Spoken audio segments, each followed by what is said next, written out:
دیکھیے میں سمجھتا ہوں کہ جو ستمبر کے بعد جو حالات سیاسی اور دوسرے حالات کروٹ بدلیں گے اور اس کے بعد شاید ہم بہتر پوزیشن میں ہوں گے کہ الیکشن کب ہوں گے اور نہیں ہوں گے، کیا ہوگا۔ میں ذاتی طور پہ سمجھتا ہوں کہ میجر تبدیلیاں آئیں گی، اور اس میں ایک فنڈامنٹل تبدیلی یہ ہے، جس طرح میں نے آپ سے پہلے عرض کیا کہ ایک آپ نے پاکستان کی پالیٹکس کو ریفارم کرنا ہے، دوسرا آپ نے جوڈیشری کی میجر ریفارمز چاہیے۔ وہ جو آپ ترازو کی بات کریں اس میں کوئی شک نہیں ہے، یہاں پہ ایک بہت بڑا نیکسس بن گیا ہے۔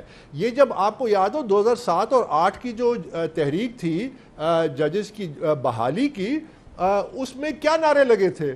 یہ اسٹیٹ جو ہے یہ ممتا ہے، یہ ماں کی طرح ہے، سستا انصاف ملے گا، یہ ملے گا وہ، اور کیا ہوا اس کے بعد؟ کیا حالات بہتر ہوئے یا مزید خراب ہوئے؟ کیا انصاف کے ہمارے 55,000 کیسز اس وقت وہاں پہ ہیرنگ ہے، شام کو ایک کوئی آ کے درخواست دیتا ہے، اگلے دن وہ لگ جاتی ہے۔ ججز اپنے سینئر موسٹ ججز خود عدم اعتماد کا اظہار کریں لکھ کے، تو دیر از اے سیریس ایشو جوڈیشری کا اس پہ، لیکن جب آپ سپٹمبر کی بات کرتے ہیں وہ لانگ ٹرم تو ریفر کرتے ہیں عدالت عظمیٰ میں ہونے والی امپورٹنٹ تبدیلیوں کو، کہ جس میں جو کرنٹ چیف جسٹس ہے انہوں نے جانا ہے، وہ آؤٹ گوئنگ ہے، پھر انکمنگ چیف جسٹس ہے انہوں نے جو ہے اپنے عہدے کو سنبھالنا ہے۔ تو آپ یہ سمجھ رہے ہیں کہ اس سے تمام تر مسائل حل ہو جائیں گے، اور الٹیمیٹلی وہ جو Imran Khan chairman P T I کا سائیڈ لائن ہونا اور پھر نواز شریف صاحب کا واپس آنا ہے، اس کی راہ بھی کھل جائے گی؟ آپ یہ دیکھ رہے ہیں؟ دیکھیے میں کبھی بھی یہ نہیں کہوں گا کہ مسائل کا حل یہ ہے کہ ایک سیاسی رہنما کو اس کو بین کر دیا جائے یا اس کو جیل میں کہتا ہوں انصاف لاگو کریں۔ وہ اگر ڈیزرو کرتا ہے، 70 پیجز کا فیصلہ الیکشن کمیشن نے دیا 2 اگست 2022 کو، جس میں پاکستان کی تاریخ کا سب سے بڑا فائنینشیل فراڈ ثابت ہو چکا ہے، سزا کیوں نہیں دیتے؟ یہ وہ سوال، اگر اس نے جو دوسرے جرائم کیے اس پہ سزا دیں، اس کو سیاست سے مت جوڑے۔ آپ نے قانون لاگو کرنا ہے، اور سب سے جو پاورفل ہوتا ہے اس میں سب سے زیادہ if it is that open and shut تو پھر کیوں نہیں ہو رہی سزا؟ آپ نے کیس 2014 سے لڑا ہے۔ میں نے آپ کو بتایا نا کہ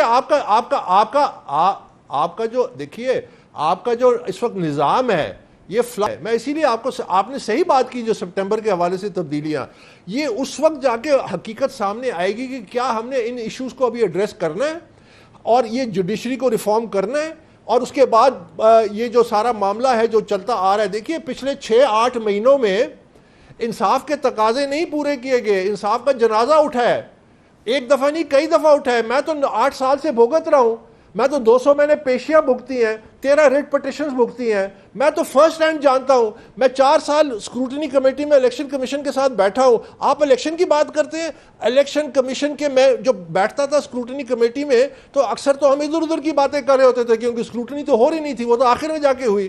اگر میں آپ کو وہ ساری انسائڈ ڈیٹیلز بتاؤں جو شیئر کرتے تھے اباؤٹ الیکشن، ابھی دیکھیں نا امپورٹنٹ فیصلہ الیکشن کب ہوں گے، فیصلہ الیکشن کمیشن آف پاکستان نہیں کرنا، اور پارلیمان نے الیکشن کمیشن کی ہاتھ مضبوط کر دیے جن کے بارے میں آپ یہ گفتگو کر رہے ہیں۔ اکبر صاحب میں آپ پہ دوبارہ آتا ہوں، نہال صاحب آپ کا کوئی کامنٹ، پھر مجھے بریک پر جانا ہے۔ میاں صاحب واپس کب آ رہے ہیں سر؟ کیمپین چلائیں گے خود آ کر کے انشاءاللہ تعالی۔ میں سن رہا تھا جو آپ اکبر صاحب سے بات کر رہے تھے، عمران خان سے کوئی فرق نہیں پڑتا ہمیں۔ عمران خان نے 4 سال میں اینٹ سے اینٹ بجائی، اور نواز شریف صاحب نے اپنے چند سالوں میں پاکستان میں ہر طرف اینٹ بچھائی، کہیں پہ موٹر وے، کبھی ایئرپورٹ، کہیں پہ بجلی گھر۔ تو ہمارا ان کا کوئی الیکشن کا کوئی مقابلہ نہیں۔ ہاں یہ ادارے ناکام ہو گئے، اگر عدالتیں اس کو سزا نہیں دے پا رہی، اگر پروسیکیوشن اور الیکشن کمیشن انہیں آن ٹاسک نہیں لے سک رہا، تو اس میں ہماری پارٹی کا یا گورنمنٹ کی کوئی ذمہ داری نہیں ہے۔ ہماری جتنی ذمہ داری تھی ہم وہ ادا کر رہے ہیں۔ ہماری ذمہ داری ہے لا اینڈ آرڈر کو بہتر کرنا، معاشی معاملات کو ٹھیک کرنا، لوگوں کے روزگار کے مواقع فراہم کرنا، تو ہم وہ کام کر رہے ہیں۔ یہ عوام بھی بہتر طریقے سے دیکھ رہی ہے اور سمجھ رہی ہے کہ Imran Khan is never been a challenge for Pakistan Muslim League Noon. میں یہ سمجھتا ہوں یہ ایک ہوا میں کھڑے کیا ہوا ہے اس کا ایک محل کو۔ نہیں آج بھی ایک بہت بڑا چیلنج تو آپ کے لیے ہے، تبھی تو الیکشنز کو ڈیلے کرنے کی بات ہو رہی ہے سر، یہی تو میں پوچھ رہا ہوں آپ سے۔ He was never been a challenge۔ اگر 2018 میں باجوہ اور ثاقب نثار نے نہ کیا ہوتا دھاندلی، تو آج یہ دن پاکستان کو نہ دیکھنا پڑتا۔ He was a play boy، he is a play boy and he will remain a play boy۔ تو وہ ابھی مسلم لیگ نون کے ساتھ کھیل رہا ہے اور تگنی کا ناچ تو نچایا ہوا ہے نا سر۔ میاں صاحب واپس کب آ رہے ہیں؟ میرا بڑا سادہ سا سوال ہے، یہ کیا اس سے مشروط نہیں ہے کہ پہلے chairman P T I side line ہوں گے تو اس کے بعد میاں صاحب کا راستہ کھلے گا؟ اور ایک پلان بی بھی ڈسکس ہو رہا ہے، ایک پلان بی بھی اس وقت ڈسکس ہو رہا ہے، وہ پلان بی یہ ہے کہ میاں صاحب واپس آئیں گے، اور ظاہر ہے جب آئیں گے تو ان کو جیل تو جانا پڑے گا نا سر, کیونکہ کیسز ہیں, پھر جب وہ کلین چٹ ملے گی تو پھر الیکشن یا الیکٹورل پروسیس کے لیے ریڈی ہوں گے نا.